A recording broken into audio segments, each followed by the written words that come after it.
Welcome everyone to the Effective Writing course. My goal today again is to give you the strategies and skills that you can employ to become an effective writer. Writing is very important for your professional development, I'd argue in any career that you go to. But because we're here as students of the sciences, let me emphasize that you can have the best ideas in the world, but if you can't communicate them effectively, then they really won't have any impact. Here's an outline of what I plan to do today. We're going to look at common problems people have with writing, and oftentimes a major common problem is getting started, that writer's block that we encounter. So I have some strategies on how you can overcome that and get the writing process to actually work for you. I have at the bottom to talk about the writing process. And this is a very important concept here. Many people look at writing as something that you do after you've done the thinking, as a means to disseminate the ideas.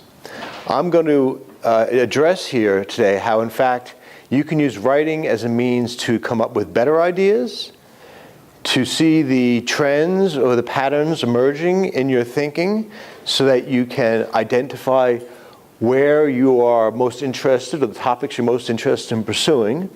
And you know that if you work on something that you're interested in, you take a lot stronger approach to it, and you can be a more effective contributor to that area. Of course, we'll talk about clarity, and clarity is very important. In a nutshell, it doesn't come out perfectly the first time you do it. So again, in the writing process, a big part of it is to recognize that that first draft is just a first draft and not a final product. I used a quote from Thomas Jefferson to emphasize the role of clarity. And the story goes like this. He was asked to write the Declaration of Independence. He thought it over. He decided ultimately he would go ahead and do that. And in a letter to a friend, he described that decision. And he put it like this, that he sought to do it, he sought to write it, and here's the quote, in terms so clear and direct as to command their consent. Kind of a brilliant quote. Terms so clear and direct as to command their consent. In other words, he's going to write it in such a way that the readers cannot help but agree with those terms. That's how we're going to look at clarity, and we'll focus on the ways you can be clear in your writing. In scientific writing, how many interpretations do you as an author want your reader to get from something you've written? We're not talking about a poetry or a short story, right? Where if I write a poem and someone gets 15 different interpretations, that's a good poem. But in science writing, how many interpretations do you want your reader to get? A single interpretation.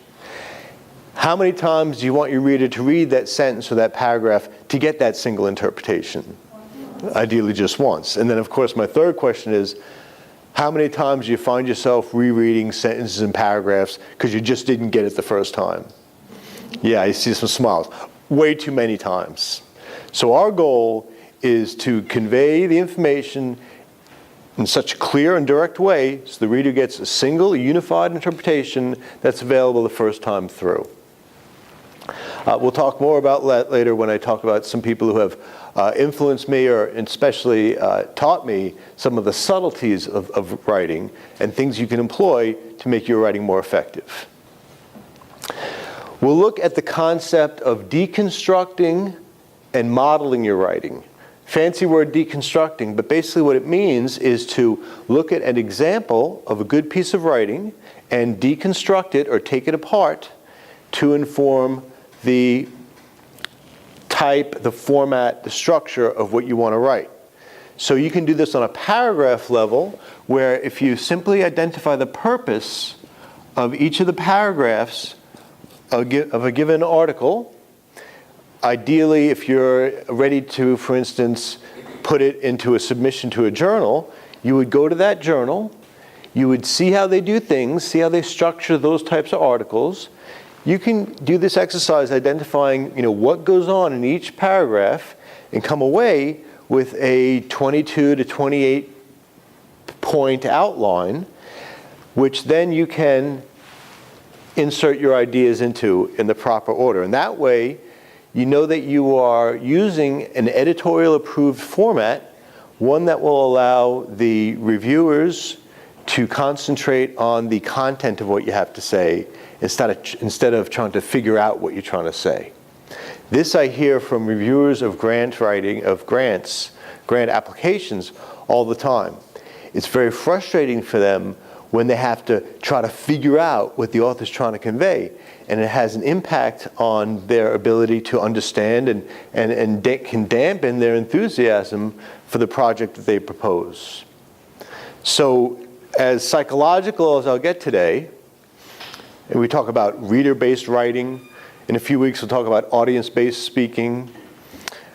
From the psychology of reviewers' perspective, the psychology of readers' perspective, a reader has just so much brain power.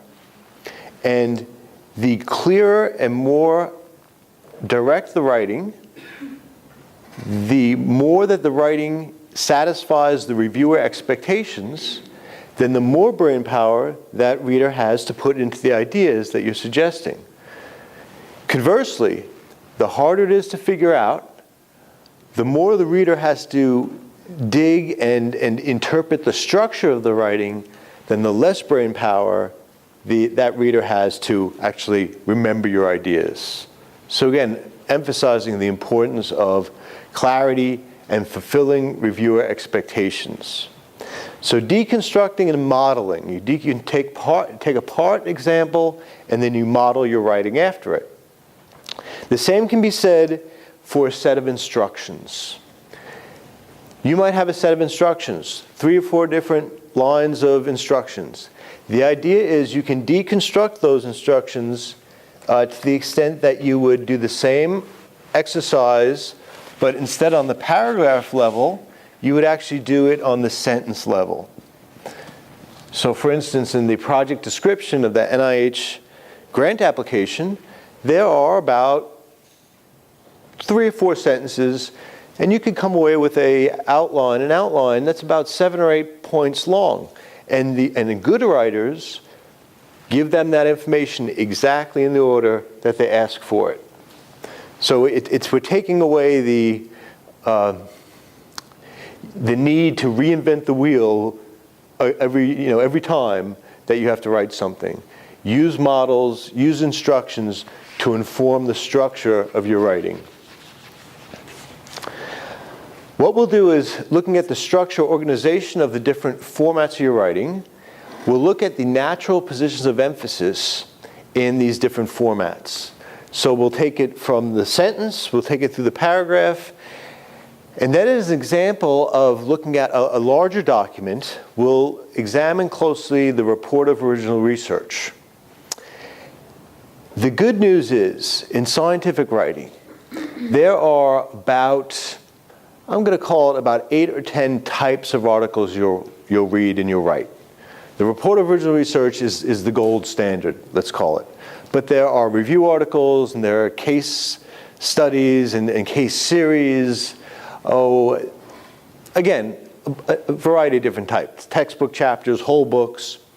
The good news is that those structures have evolved over the years to help authors with their reasoning, to help them authorize their writing.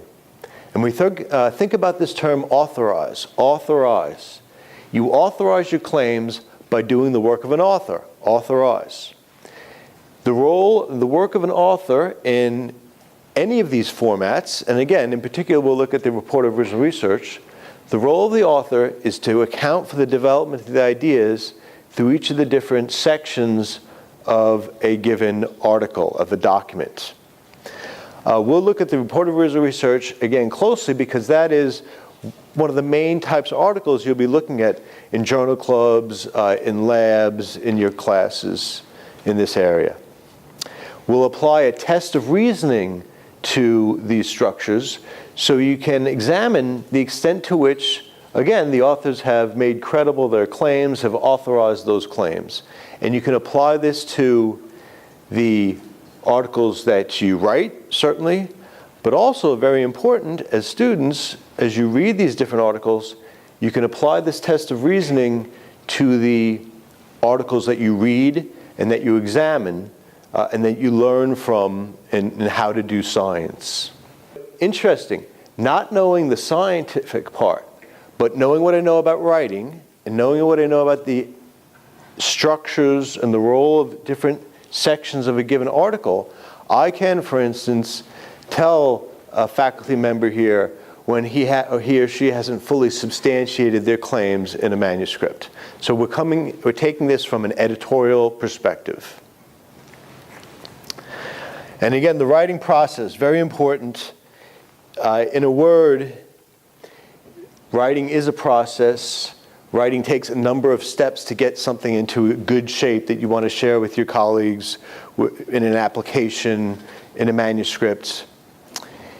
If you go into a project knowing it's going to take a number of different steps, it makes it a lot easier to ultimately come to something that's submittable, that's worthy of sharing with your classmates, your colleagues.